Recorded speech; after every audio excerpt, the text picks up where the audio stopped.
And here Good we luck, are man. back at Dunlop. Always good to see my main man, Anthony. This crew, they will change more than 100 tires, and boy, they are busy. Anthony, whose tire are we working on right here? This is the front tire for Gage Linville. Okay. He got on the podium last week.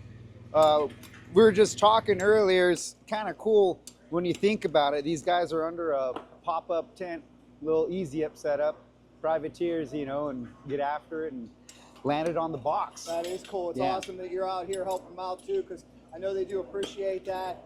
100+ tires, unbelievable, and it's just amazing how quick you could do it. Well, you do enough of them and it gets a little more efficient over so here's time. the big question for Dunlop this weekend. Are we anybody running the scoop? What are we running? I think a couple guys have one on. I wouldn't say in stone that it's the preferred tire at the moment. We don't know. They haven't uncovered the track.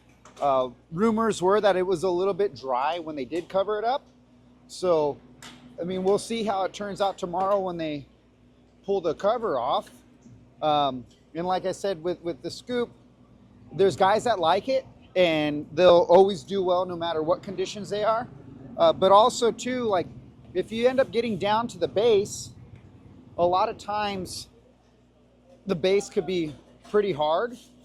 And then also you have, if you get down to the plywood, depending, like say if it got really, really wet, you could get down to the plywood, and I don't know that the scoop would be the best thing for you there. But then again, I don't know that anything would feel good on plywood. That's what I heard. There were some concerns about getting down to plywood, and the scoop's not going to be a good situation. So I would say it's going to be preference. The guys that want it and know they want it, they'll probably be just fine. The guys that try it are probably going to want to go back to a knobby. More times than none, that's kind of what we see. But the option's there for whoever wants to throw it on. I'll tell you one thing though, we have a AT82, the rear tire. It's this one right here. If you check that out, there's like a little scoop style forward facing edge there. And that right there, and you look at the tread pattern, there's a lot of spacing. So say it does get muddy, then the tire is able to clear out a lot easier. The carcass of the tire is a little more forgiving. So I would say at lower speeds, so think of the track, like if they're not able to do all the obstacles at speed, it'll be a little bit lower speed, right?